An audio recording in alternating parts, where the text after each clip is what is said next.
All right, hello and welcome. David Kinder here, and I'm coming to you essentially as part of the IARFC. I'm putting together a curriculum program for business owner planning, and although we haven't launched that program yet, this is going to be a part of that program. And I want to talk a little bit about a topic that I thought was really interesting because there's a lot of needs that business owners have. And in fact, I want to reference this survey that the Principal Financial Group did about all the different needs that they have and what's most important, by the way. So let me add this. And here's what we've got. We see business protection remains a top priority since 2010. So you can see here, it's color coded, kind of like this periodic table of elements here. We got business protection. 2008, it was second. And then 2010, it's been at the top all the way through. Now, I wish I knew exactly what the questions were, so I knew exactly the tone that they were asking about business protection, but it's always been there. Let's look at the 2024 top priorities in the order there. So you have business protection, health and wellness solutions. We have income protection, succession planning. No, succession planning is fourth. Although if you look at the trend here, exit planning to succession planning, it's risen probably because we've had this silver tsunami of older business owners looking to transition the business to the next generation or to a new owner or private equity or whoever they're going to sell to. But that's become a fourth area. So it's risen, but still at the top. What do we have here? Non-medical group benefits. Voluntary benefits. I look at that as voluntary payroll deduction benefits. These are programs you could go in and people can sign up for them out of their paycheck. I'm thinking of companies like Aflac, right? You know, you have the supplemental health insurance, supplemental benefits and things like that. Key employee benefits. It's basically the golden handcuff provisions, things like that. Qualified retirement plans. We have survivor income and legacy and estate planning. Now, if you're looking to get into or you're in the business owner market, you're probably looking at that list and saying, I don't want to do it all. Because that's what I'm saying. I don't want to do it all. I see about 6 or 7 of those that I do want to do. And even like qualified plans, that's like half of those I want to do. The other half I don't. How can we serve our businesses and give them complete solutions, yet still be the specialist in our lane and not trying to deviate?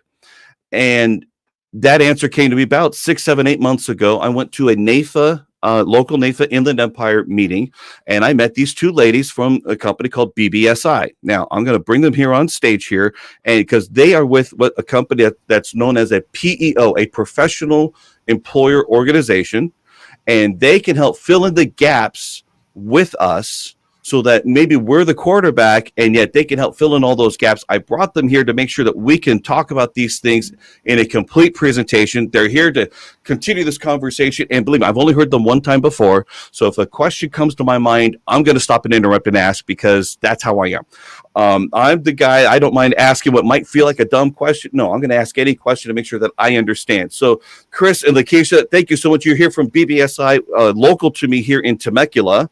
And so I'm really glad to have you on. Please share with us what BBSI does, what a PEO is in general, and how we can partner effectively with insurance agents, financial advisors, financial consultants. Awesome. Thank you so much, David, for having us. We're super excited that we were invited to be on your show today. I'm Lakissa Shirley. I'm the Business Development Manager at the BBSI Temecula office. I've been with BBSI for 14 years, originally in the payroll role. And I joined business development about 1.5 years ago to share our story like we're doing now about what BBSI does for business owners and our referral partners and how we partner. And I love what we do. And I'll let Kris introduce herself, but she's part of my team. So happy that she's joining us as well. Absolutely. Thanks, David, for having us. My name is Kris, as Lakissa said, you mentioned. I work out of the BBSI Temecula office as an HR consultant. So I support clients, really all things HR, managing that full employee life cycle and all things in between. Definitely excited here to talk about what is a PEO, understanding the ins and outs, and how do they work and the benefits and all of that. So we're going to jump into that topic. And we're also going to touch on how PEOs can benefit that client relationship in the financial space as well. So Lakissa, if you don't mind jumping right in, talk a little bit about what is a PEO. Awesome. So what is a PEO? So PEO stands for Professional Employer Organization. And what that really means is that we provide comprehensive services to a business owner in the areas of HR consulting, even payroll, benefits, and a lot of compliance practices, right? All PEOs aren't built the same, and we'll get into that, but that's the core of what we do. HR, compliance, risk and safety, payroll, right? Awesome. So jumping into what services the PEO provides as workers' comp, risk, payroll, and HR. Mhm. Essentially, the PEOs pull employees from multiple organizations, and it also provides an economy of scale.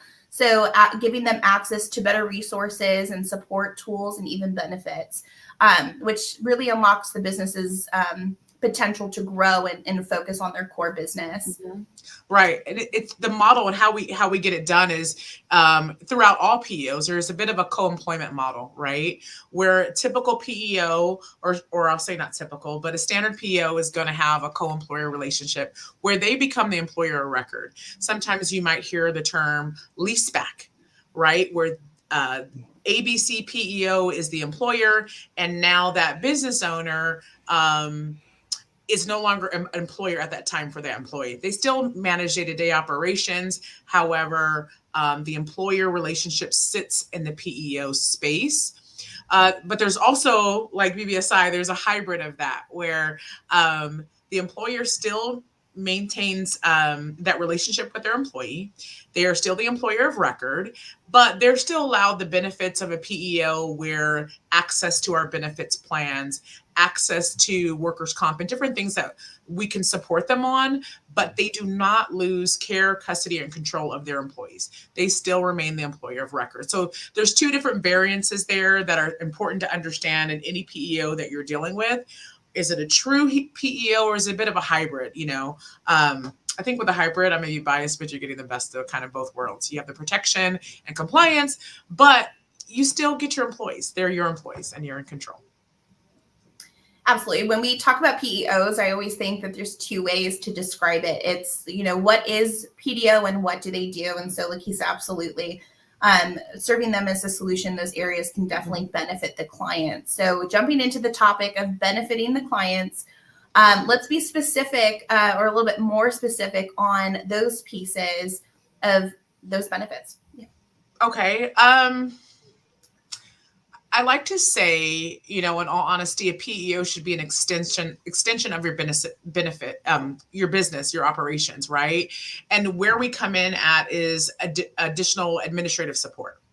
As a small business owner, even up to a medium-sized business owner, a lot of times you don't have enough staff to really warrant a director level HR person to support you, or a payroll person to support you. A lot of our clients might be themselves that are working business owners that are doing the payroll, or maybe their wife is at home doing the payroll. There's different situations that happen, but Yes. you're really, right? You're really not in this space to really have that administrative support and keep up on things, right? So when it comes to doing payroll, filing taxes, again, that big C word, the compliance word, keeping compliant on how not just California, but different states are changing legislation all the time. All the rules of the game are changing. Focusing your business is one thing, but focusing on what's happening laws day to day is something different, right? So that's really one of the ways, or actually two of the ways that PEO really should support a small business and the benefits of it. And what happens when we don't have effective compliance and we don't have those things in place, and a business is, they're just going, they're making money and they're doing their own payroll. They're not addressing some of these things. What's the cost? What is the liability that can happen? Absolutely. So, we talk a lot about the financial implications of not getting it right, or in some cases, not knowing how to do right, or not knowing what needs to be done right. So when we work with clients, The exposure is in the legal realm, but just as much living and breathing that's in the company. So exposure lawsuits for misclassifying employees, who's hourly, who qualifies to be salary. Those are questions that we dive into when we do an assessment to find out where they are.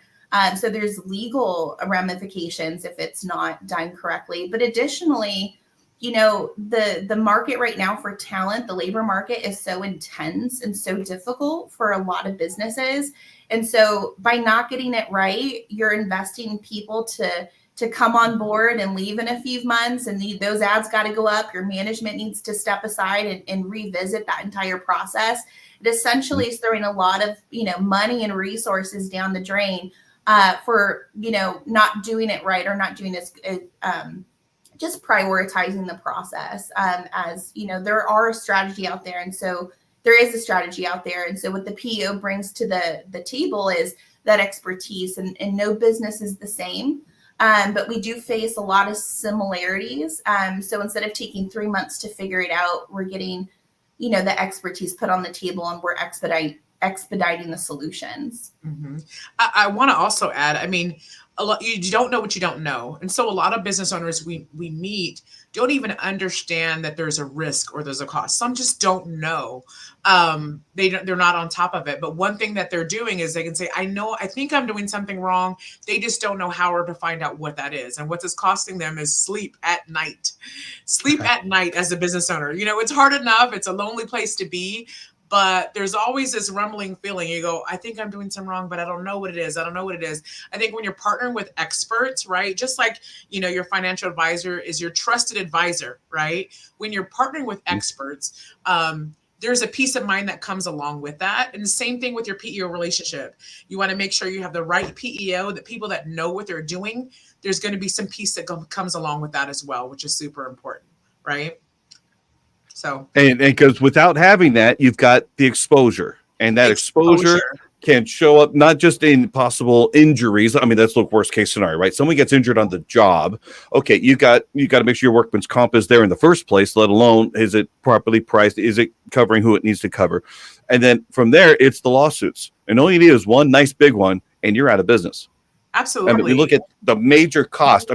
We go in as financial advisors, and I'm thinking about it like, I want to keep these key people. I want to help grow this business, but all you need is one lawsuit, and it destroys everything you put together. Yes. And that's a problem. Mm-hmm. In an ever-changing legal landscape, when it comes to employment, things change. It changes when you have 5 employees, 10, 15, 25, and it goes up. So for the small to medium-sized businesses, to Lakissa's point that she made mention of, it's not always feasible to have that person sit in-house. Certainly not a risk and safety expert, an HR expert, payroll expert, business strategy, whatever the case is. It's not always feasible to have that in-house. So there's definitely a solution. Nobody likes to get sued. So we go in, we assess, we address the gaps, and then figure out a plan how to move forward. Mm-hmm. Perfect. Yeah. So we look at what would it cost to bring someone to be a head of HR, even if they're the only person? What would that cost? And I'm thinking in my mind, and of course we're here in Southern California, I'm thinking $75,000 a year minimum. If you look at it, if that's the cost for one, there's ways to include the scale, which is why working with a PEO can be far more advantageous to farm that out. And by the way, they're advising the owner, right? Mm-hmm. You're not against the owner, you're protecting the owner, that you're on their side, but you want to make sure that they're being compliant with everything they can to protect them just in case. Right. Which I think is huge. Rather than you're not from the government. You're not here to say, I'm from OSHA. We're going to find everything you're doing wrong. No, that's not your purpose. Your purpose is to make sure that you're looking out for them, not against them. Mm-hmm. My friend Alonzo's got a quick. Oh, go ahead. I'm sorry. Oh no, let's go ahead and answer our question.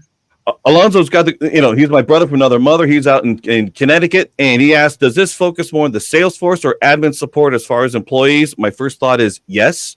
You guys fill in the blank there. I think it's going to be both, right? So our PEO's product is a little bit different, right? So when it comes to admin support for that business owner and the employee relationship, yes, there's a lot of that work when it comes to taxes, W-2s, handbooks. There's so much administrative work that's tied to that, that's employee facing. We absolutely do it. What's really important too that we do, that I don't think anybody else does it, is when we're talking about the sales force. That's one of those things that keep a business up at night, right? So we do something here called a partnership development meeting. We'll have a business owner come in and discuss how he got there, where he wants to go, why he's doing this, and the things that are keeping him up at night. Truly that conversation. And so when he says he has a problem with sales or pipeline or different players on his team, those are all conversations we're going to have with that business owner. So it's a great question you had there, but both of those are a yes for BBSI. Both of those things are a yes, because what involves a business owner and concerns a business owner and protects them from growing and protecting their business, those are things that BBSI is involved in. Those are the conversations we want to have with you, right? And I remember you mentioned something, I think it was originally, this is how good my memory is, I hope. You actually mentioned something about standard operating procedures, putting those manuals together Yes. and such to make sure that there's reference material on how to actually do the job, maybe one for each position. I don't remember how detailed you go into it, but I'm thinking about this from a business valuation perspective, and really not valuation, but more business appraisal perspective. If you have all the pieces in there, you'll actually probably get closer to your business valuation asking price. And then if you don't have those things, you're going to have to discount that asking price when you finally go to sell that business, because those are things that have to be done. Someone has to go in there and bring everything, essentially bring the business up to code, for lack of a better term. I don't even know if that's the best way to call it, but to have those policies, procedures, and everything in place. When you have it there, you can ask for a higher price, more or less, for your business, because you've done your work. You've made your business more marketable. And someone once said this, they said, good exit planning is just good business.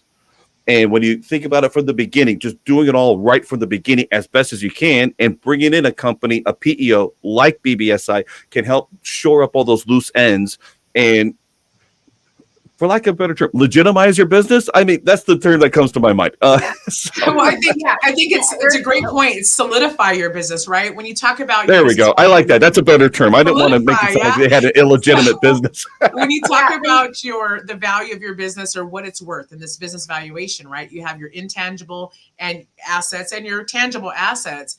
All the things that your PEO is going to partner with you on are those intangible assets that truly increase the cost or the value of your business. So your SOPs, the culture of your business, right? Your compliance, what does risk mitigation look like for your business, and protecting that is going to be important, because if you go to sell it and everything crumbles, right? The business can't operate without you. What is your business worth? It's worth less. So that's super important. And a great point you brought up is, those intangible assets. We're going to help, put some things in place, some foundations in place, so it's going to grow the value of your business. And that's something that I can't do and I don't want to do. That's why we outsource it. We got to have these kinds of relationships here. And we do see it often where a business is wanting to get appraised and understand what their value is. So when we see two most typical situations: a business not knowing where to start, not knowing what they need, and a business that does know what needs to happen, but not knowing how to do it. So part of that assessment process is going in and assessing core infrastructure. That is a huge pillar in assessing the value of a business. Absolutely. Okay, I moved to the next slide. Now we talked about what can happen if you don't do this stuff. Your slide says businesses that have thrived. So let's hear the good news. How a business used and leveraged and thrived because they retained you. Let's go to the good stuff. Fantastic. So some success stories with BBSI. I know that we have a few stories to share. Lakissa, let's go ahead and talk about our client who, what we refer to as, went from A to Z really quick and their growth. Oh, awesome. So I won't share names here, but this is one of my favorite stories. And actually, I came to this branch about 8 years ago, and they've probably been a client here for 7 or 8 years. It was very early on when I joined or got to hear the story of that business owner and the path that they took, from just pressure washing the outside of the current job that they had, and having this wild goal to create this business, actually renting a pressure washer from Home Depot, just trying to keep their job space clean. When they came on board with BBSI, they had about three to five employees at the time, right? A small operation. Today, with a vision of that business owner, right? He had a wild goal there. He wanted to grow his business. Today, when I've run into the wife when she came in our office, they're upwards of 20 something employees. They just added employee benefits to their employee culture, and they are multi-state. They're taking on government contracts. You talk about having a clean business and being compliant and being ready to go. They're doing government contracts now, multiple states, over 20 employees. And I'm just so excited because we got to hear what they were doing in the very beginning. We got to be there, very early on. And with setting some foundational pieces with this business, the business owners have been able to look out forward in their business and have the support behind them where they can tackle on more projects and grow employees. But it's always just a fulfilling thing to hear these stories and watch clients grow over the years, because they do stay for a long time. Our average client lifespan with BBSI is over 9 years, right? Oh, and nice. That's because, it's a relationship and it's a protection, truly an extension of the business. So watching this client grow and take on so much it's been a joy to watch, and be a part of. Another I love that, client- and especially helping them avoid catastrophes and things that would allow them to grow. Because if they had any issues, heaven help them, they would not become the company they're at today. Yeah, and they're going to have issues, right? Those hills are going to come, but having the support of a team that you can bounce ideas off of, and we can go, okay, you work on that. We're gonna come up with some ideas for this problem. We're gonna come up with solutionaries, right? We're gonna come up with solutions to what you're going through, right? So it's an invaluable piece. Yeah. Okay, misconceptions. All right, let's have some fun with this one. I love deconstructing myths and stuff like that. You should see my blog sometime. I've got like 20 different articles on myths of what I do. So when we can deconstruct that, I'm all for it. So what do you guys got?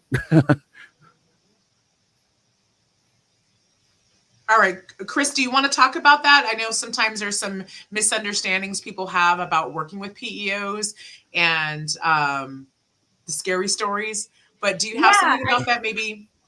Absolutely. I think the one that comes to mind really is is there a specific profile that fits the PEO model?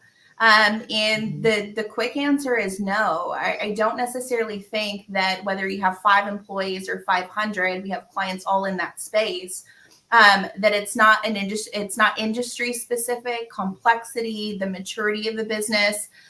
There's not a specific profile that PEO wouldn't be a great solution for.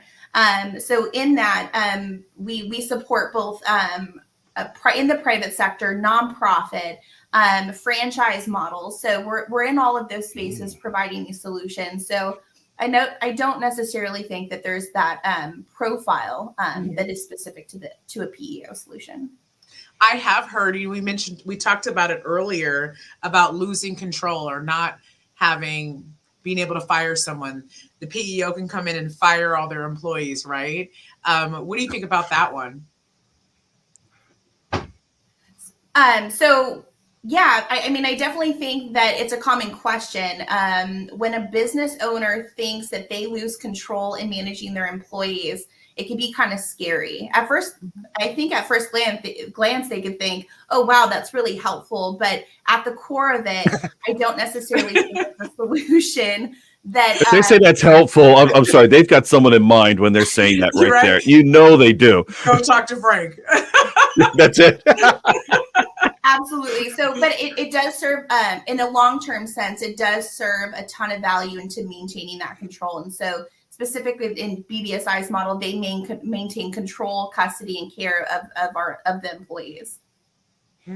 I think too, you hear about, sometimes when we're having conversations with business owners, or they get a little bit, they've done some research, right? Maybe they've gone to our website and saw all the things that we do, or they'll ask us, well, what do you do? Well, I don't know. The list is, very long. We do a lot of things for business owners. In their mind, they'll put this thing, the cost, right? It's not cost effective. It's going to cost an arm and a leg. Someone described me last week as a Ferrari, and I'm like, don't do that. Yes, I probably am, but our team is actually, but don't do that. I think it has to make business sense. I think the prime clients for us are willing to invest in their business, right? It's their largest asset. They know that protecting it is important. They're building a legacy for their family, or maintaining a legacy. So there is costs involved, but it has to make business sense. And I think that's where getting to understand, and when we sit down with these business owners and go, where are you? Where have you been? Where do you want to go? We really want to understand that, to make sure that, number one, we're the great fit, but that the cost associated, or the services that we're offering them are really of value to their business, right? So let me go back a little bit to that issue of control and firing and stuff like that, because the last thing, the thing is that you're kind of the gatekeeper, more or less, to make sure that they do it right. So they might want to say, look, you're fired, you get out of here, but you realize, no, there's processes and procedure. Have you even written them up in the first place? Have they gotten any kind of written warnings? You got to make sure that the dismissal process is actually done, so that they don't get an unlawful termination lawsuit. It's not that you're not unionizing their business. That's not what you're doing. And if they're thinking they're losing control, then that might be a gross over exaggeration. I hope so, but that's not the purpose. The purpose is to make sure that they're following laws, especially for every state, to make sure that when they want to dismiss someone, they're doing it right, so it doesn't come back to bite them later. That's what I'm thinking of as through our conversation here. I hope that's correct. So in building those tools and support for a client, it's really, if they want to go a particular direction, our goal to support that client is to help them pave the way. We're not in any way changing, their business plan. We're influencing certain changes and paving the way so that it's much easier. We're staying proactive rather than reactive to certain challenges that may come along the way. And it feels really good to know that you have a team that's committed to that and advocating for the business owner in that way. I think that there's also a misconception that all PEOs are the same. The checklist items are typically very standard in what we provide, in the realms of HR, risk, payroll, and such. But I think it's really important for people, and specifically financial advisors, to step in and get familiar. We'll jump into that, but to see what the approach is of the PEO. Are they centralized, by phone calls? Are they located, in a different state, helping businesses in California, sitting in Florida? Are they local? Are they assigned a team, a core team? Are they not? Is it just, across the board, a centralized station? But really understanding that PEOs do vary in this space and their approach to service. So I think that's also something to address, is not all PEOs service the same way, but we do check a lot of the same topics. Sure. That's a great point. All right, so let me bring up this one. Is there a sweet spot? I think you addressed this earlier. Is sweet spot for employee count or size? Didn't sound like it. It sounds like if you've got two or more, I think you can work with them. Well, that's a great question too. I like to say anywhere between 5 to 500, right? Okay. And the reason why it's 5 to 500, I learned, as a quick story for you, I learned last year. I thought, a company of a size, right, 500 employees, they don't need help with HR. They don't need help with risk and safety when they have an HR director, a risk and safety director, right? They have all these people in place. I learned a big lesson. A client we brought on in our branch last year had all those people, right? Most of them have been with the organization a long time, right? And so they weren't as up to speed on a lot of the changes that have been made over the years. And to our surprise, things as not simple, but as their sick plan were out of date. Even their labor posters were out of date. So a lot of times when you have people in the organization a long time, there might be steering this way or looking really internally in the organization and not focused on the compliance things that are changing all the time. So where we came into play is we're an extension again of that business. So our HR team is talking to their HR directors, helping them along, making them look really good, but keeping them good. up to Yeah. date with those things, right? And then when you talk about small size, 5 to 500, right? But we've brought on a lot of brand new entities, a lot of brand new business in the beginning because when's the time to start building a foundation in your business? Day one, right? If you know you're going to have employees, you know there's laws that exist, you know you're trying to protect this thing that you're building, your goal, then get things foundationally in place from day one. That is, you grow 2x, 3x, 10x along that journey. Things are already going well, right? You know that you have all your T's crossed and your I's dotted. But so I hope that answers your question. Well, that's a great range, which covers probably about 90% of all businesses in America, I would believe. But it's the type of business owner. Again, it's the one that wants to invest in their business, understands there's a risk, and wants some help with it. And believe it or not, there's some business owners that are kind of like, I'll cross that bridge when I get there and just winging it. We've met them. Those aren't the ones that are great for this kind of relationship because there's a lot of exposure there. They're not trying to protect business. But I'm thinking when it comes to a client of a financial advisor, those are probably not those business owners. These people are using the support of outside people, right? They have those relationships. They're focusing on their business. So I think more often than not, those are the businesses that would be great fits for BBSI because they have their eye on the ball. The ones that understand that business is a team sport and everybody has different areas of expertise, and the proper combination of that expertise working for the benefit of that business is magic. But we need it because the cost of not doing it is a problem. It's a problem. You need a good bench, right? You need your starting 5, you got your internal, but then you got a good bench ready to go and support you. Yep. Exactly. All right. So what else we got? Let's talk about benefits for financial advisors. And of course, we talked a little bit about the fact that I had a conversation with someone a few weeks ago, and they had a very poor relationship with one, and they did not come through the channel that you guys came through. I met you guys through NAFA, which means you guys have got to be agent and financial advisor focused. I believe he probably met them through a mutual networking group. So it is what it is. But we've got concerns as financial advisors of when we hand something off, are we going to lose control? Is the other party going to creep in over time and take over the things that I wanted to do? So this is your slide. Let's talk about all that stuff. Well, you didn't come up with that concern or fear all alone, right? It happens out there where you partner with the wrong company and they're looking to gain, right, more than they give and not protect your business, right?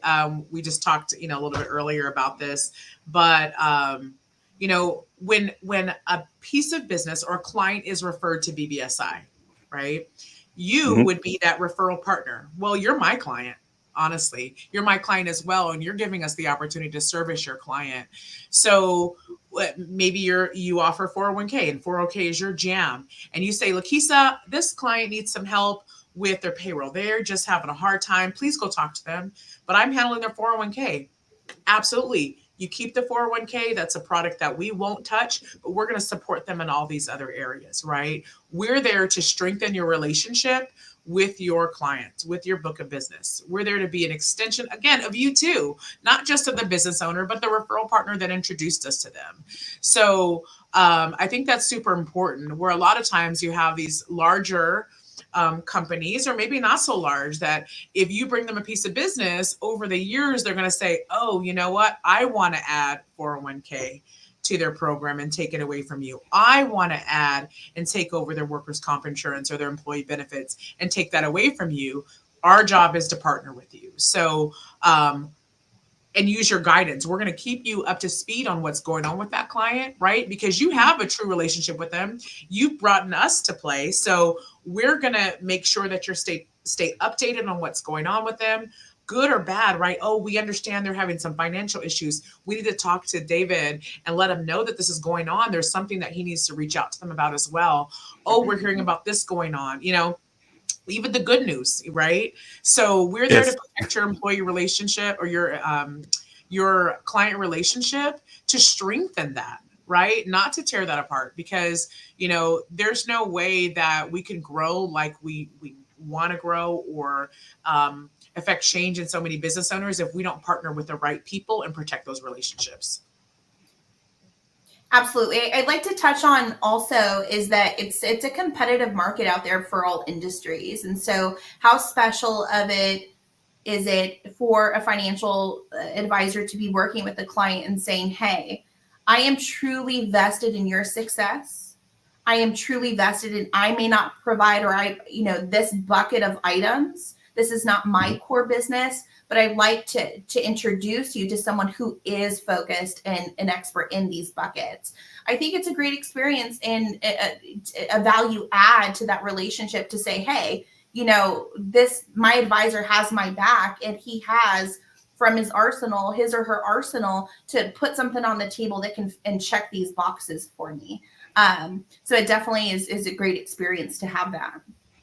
Yeah. And I can only imagine it obviously adds to the total package of client retention. I mean, I'm going to go back to my old Wells Fargo days. The whole goal of Wells Fargo was wallet share. We want to have as many products with them as possible, but if we have as many relationships tied with that client, it's going to be that much harder for them to leave. No matter how big or small that account is, it's harder for them to leave when there's so many more people involved in the total relationship. And because then they'd have to go find someone else and then try to recreate it somewhere else. It's easier to stick around. This is a client retention relationship. That's what I like about this. So that's a great point. When you talk about, oh, my payroll's under this roof, my HR wubby, right? My HR consultant is under this roof. I'm getting workers' comp here, and maybe my employee benefits. When there's so many pieces there, it is hard to break up, right? Well, David brought me to these people, and they're really helping my business. I got to keep David too, because he's affected change and growth in my organization. So, right, that trust and the growth of that relationship is just really solidified with that. And then we have a referral partner program. Again, my referral partners are my clients. Those are the folks that I'm protecting or I'm taking care of. So we offer a very competitive, I know it doesn't work for all people in the financial industry or financial space, but where it does, we do have a pretty special, right, referral partner program. I was like, well, where do I use? But pretty special referral partner program where it actually is another way to create revenue for your business, right? which is a beautiful add-on to everything else. Because when I first saw your presentation, I'm like, I just need to work with you guys. Then you figured out, oh, I can get paid too. Yes. I mean, that's icing on the cake to me, because I'm like, just knowing that I can have them in good hands, take care of all that stuff, and then wow, I get a piece of that business as well. That's a beautiful thing. Absolutely.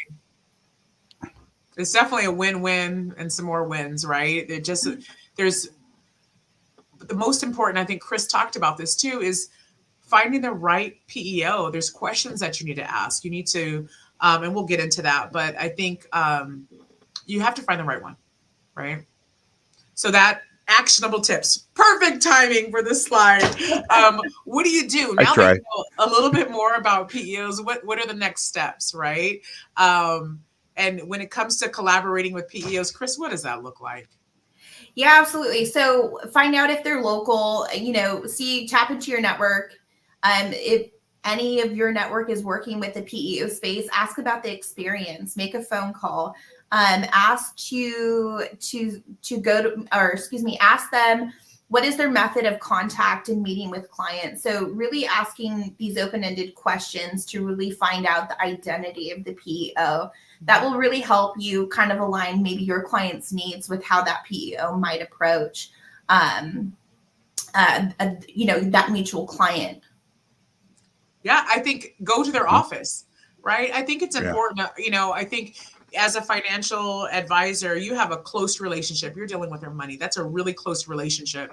I think it's important that their PEO relation also be just as close. Do they have an office nearby that you can go to? Can you go see the people that are going to service your clients? Dig in, meet the people. I think it's super important because you're also looking at someone who's supposed to protect your relationship. That's going to start with trust, building trust with that PEO.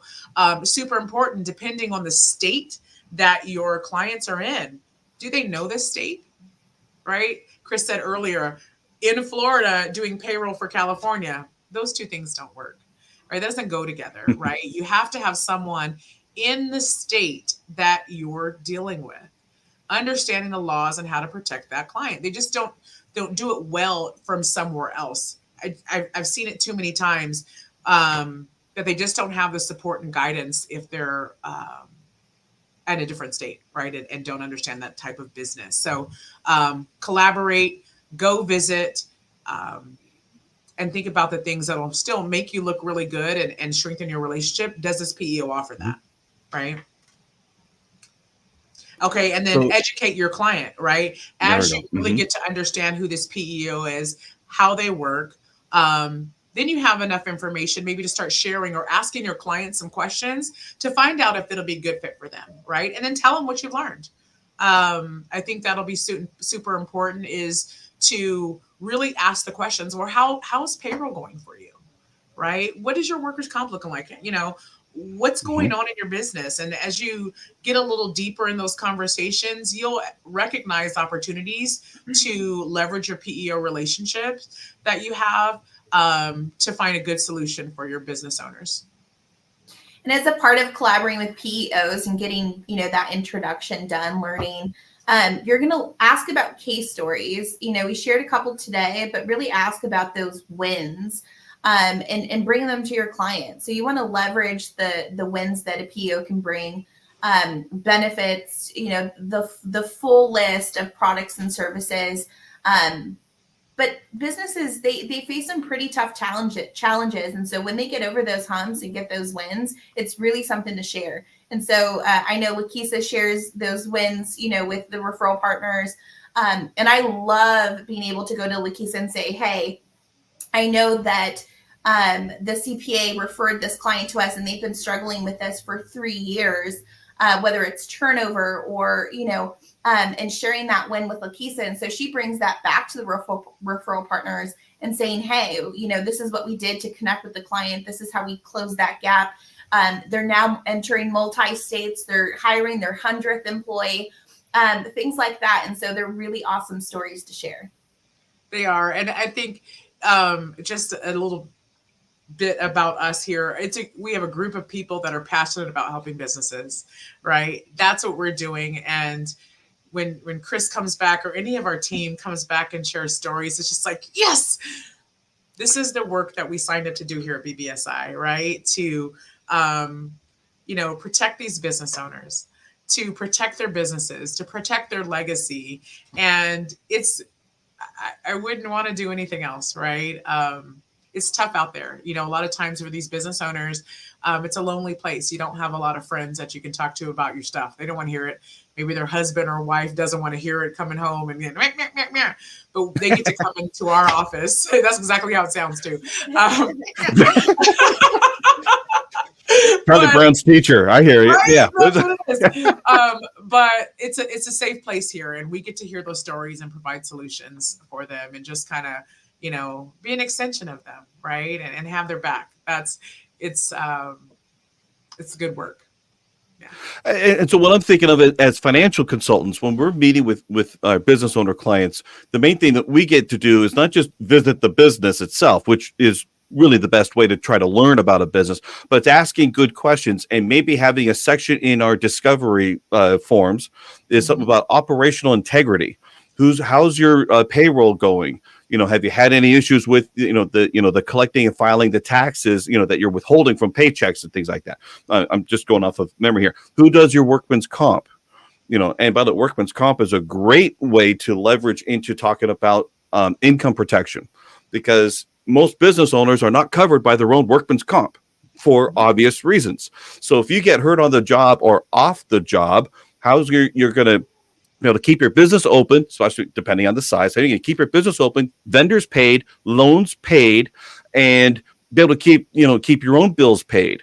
How are we going to be able to do that? And you can open the conversation to, what we do is primarily, business overhead expense insurance. We have disability buyout. We have personal disability coverage. There's different programs there depending on which way we want to help solve for that issue. But Right. sometimes just knowing how to open that door just a little bit, and it could take you in all kinds of different directions. And if they don't have workman's comp, heaven help them. And they say, okay, we need to make a call right now, and we're going to figure this out. So there's different ways that if we can incorporate some of those questions into our discovery session, and we can bring up the fact that if you don't have these things covered, not only is your business not operating, you're not going to be able to ask for top dollar for your business. In fact, your business has huge exposure liability. We've really got to close that up, because if you have one lawsuit, it could destroy everything else we're trying to do. 100%. And when you can explain it, and you're advocating for the business owner to look out for themselves by giving them that advice. So we're all advocating for them in that way. And all we've got to do is be the quarterback and try to bring in those relationships that can help us to do that as a team. So that's my testimonial or thought on that one here. Spot on. All right, talk about you guys. That's what your next slide is. So yeah, we thought we'd share a little bit about who we are. But discovering BBSI, what does that mean? Well, I'll let you guys read this, but we are a nationwide company. We provide coverage and support across the country, but our business model is a little different than others. When we talk about local, I don't think anyone does it quite like we do. So we have branches across the country, and each branch services typically about a 50-mile radius from your clients, where we can get to them in person, humans, people, eyes and ears and toes and feet and toes. So we can get to them, to their office, to their job sites, walk job sites with them. You mentioned OSHA before, OSHA eyes, boots on the ground to help them. We can be there in person, right? They can also come to our office. How many times on a Friday, Kris, if someone goes, I forgot to pay someone, I need to run, and get a check. Come on in, come to our office. Or I see the team running out to help someone. But it matters that we're local. It matters that we're in person. It matters that we have these relationships with your clients. That really sets us apart. Our corporate office is in Vancouver, Washington. That's who supports us. That's where our HR sits. So Kris is HR for our clients. But we probably, I don't know how old the slide is. It says 7,200 clients nationwide, but I think it's absolutely more than that now. But we're publicly traded. We're not going anywhere. And that's all this means. We're not going anywhere. We know what we're doing. And we can support your book of business, right? So if you have a client in Texas or Washington, we're all over. So we definitely are experts in the area and the industries that you're working with. But we're different because we're local. They'll get to know their team, and hopefully, we'll get visitors in our office to check out what we're doing and see that we're really what we say we are. It's important. I hear the invitation. I haven't been by yet. I'll have to stop by. Okay, yeah. And so, there's your footprint. You are essentially everywhere. We are essentially everywhere. So we're licensed to operate in all states. The orange is where we have actual branch presence. And then the light blue is our emerging market. So that's our market expansion, where we have folks there that are growing those markets out so we can put a brick and mortar. But it's super exciting stuff. Again, I know that we do have an office opening up in Texas. So this might be a little older slide. Okay. I think there's more orange out there. But we're definitely expanding across the country. But we can service license insurance products across the United States. So, which I think is amazing, because I'm looking to obviously put together this course, and I want people all across the country, let alone other parts of the world. Who knows where we're going to market this thing? But being able to know that you can be everywhere, more or less. And granted, license to operate means you're going to do more virtual things. We get that, but better to have someone to help consult and be familiar with the laws and everything than not having anybody and still trying to wing it on our own. Right. Yeah. I know it's a little different. We're not as, down the street from their house. But we still have a great team that supports at our corporate office, that supports and our experts. One actually used to work here, but she moved on, and she's actually helping more in our nationwide product where we don't have those brick and mortars yet. Yet is the word. Yeah. Yes. Well, your company's pretty big, and obviously looking to grow. And Texas is going to obviously be a huge market, the way that they're growing, and the way that Californians tend to be exiting, going to Texas. So yeah, there's got to be massive opportunities, of course. There are. So, and that's the end of our presentation here. It looks like. Please give us some final thoughts of how you want to summarize that up. And by the way, anybody that's watching this nationwide, call Lakissa, and then they'll figure out how to get you to your local office, whoever's going to serve you in your state, your local area, whatever that's going to be.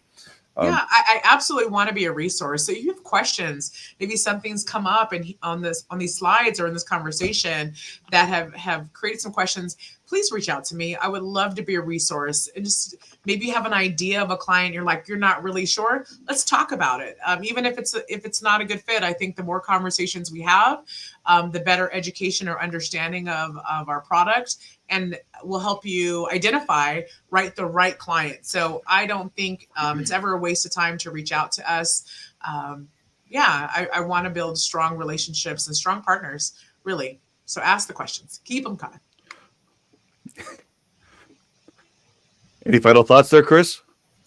No, I think you guys have hit the nail on the head. As somebody who supports the PEO, landscape and helping business owners, Lakissa mentioned earlier just how authentic we are in those relationships and how much passion we have behind, specifically my discipline of HR. I think the whole company kind of reserves that space of being passionate behind what we do. And so, I always talk about the FUD factor. It's always, if a business doesn't know what a PEO, because there's so much information out there, misinformation or a lack of information, they may have fear, uncertainty, and doubt. And so that's an easy no. But by taking the step today and to really learn what the PEO space looks like and how it serves clients, you're definitely taking a step forward to bringing that solution to your client group and potential clients. So definitely thanks for the time today and sharing all of that. Absolutely. So I want to just show your website real quick. Of course, I went straight to the partners part of it, but here's your services. Quick drop down of everything there, so you can tell what it is that you actually do. For partners, just the fact that you have a whole subsection here for how you work with guys like us, shows that you're on our side. You want to make sure that we have mutually beneficial relationships. Look through all that stuff, and of course, there it is. Refer a client. If you've got someone that you want to talk about a possible case, that's a beautiful thing. Promotional materials. There's some great stuff here. I just looked at it today because I'm getting ready last second. That's just how I am sometimes. But it's there, So I like that because it's right there on your website. It shows your commitment to these mutual relationships, which I think is so key in order to have everybody happy. Right. And it, like I said, it's for me, it's not the fact that I can get paid. That's icing on the cake. It's the fact that we can all work together for the benefit of the client to create better outcomes and protect them from the worst things that could happen, that they don't even know could happen. And just getting that risk assessment and things done. I think it's a beautiful value add that all of us can do for business owners, because who else is going to do it for them? Business owners. On really quick, those services, I want to make a point. Sure. When you drop that down, when we talk about the value proposition or what you're offering as a financial advisor, if you're partnering with BBSI, which is really cool, everything on that list, you can kind of say, oh, I do that. I have, because we're an extension of you. So if you have a client that says, do you do HR? I have an option. I got something, for you. I got a guy. That's my favorite phrase. I got a guy. This is your value proposition, right? And how you connect. So all those things, right? You may not do them internally, but you got some people. So I think it's a really great way to learn about that. If you're just looking at that list right there, it tells you things you can add to your toolbox. Perfect. Absolutely. So I'm going to go back here to a comment because my friend James, who is local to us right here in Riverside, he said he came late to the party. What size businesses are a good fit again for what you do? Great. Employees of employee count, usually 5 to 500. Right. But we also do work with new business owners that have an appetite for growth. So they might have a dream. Maybe we had this happen a couple times, right, Kris? This year we had a person that opened a cleaning franchise, had 0 employees, but she knew she wanted to do the right things from day one. She had an appetite for growth. She wanted to get to 8 with employees within her first year. So we helped her do it. Right. So 5 to 500, but if you want to grow and you're just getting started out, let us help you. Perfect. Well, thank you so much for your time here today. I think we got a lot out of this, and obviously got some participation here, which was always a beautiful thing to see. So we will see you all next time. And, you guys don't know what to do. Hit like, share, comment, subscribe, smash that like button, do the stuff, So I'll see you at the next one. Thank you so much for tuning in.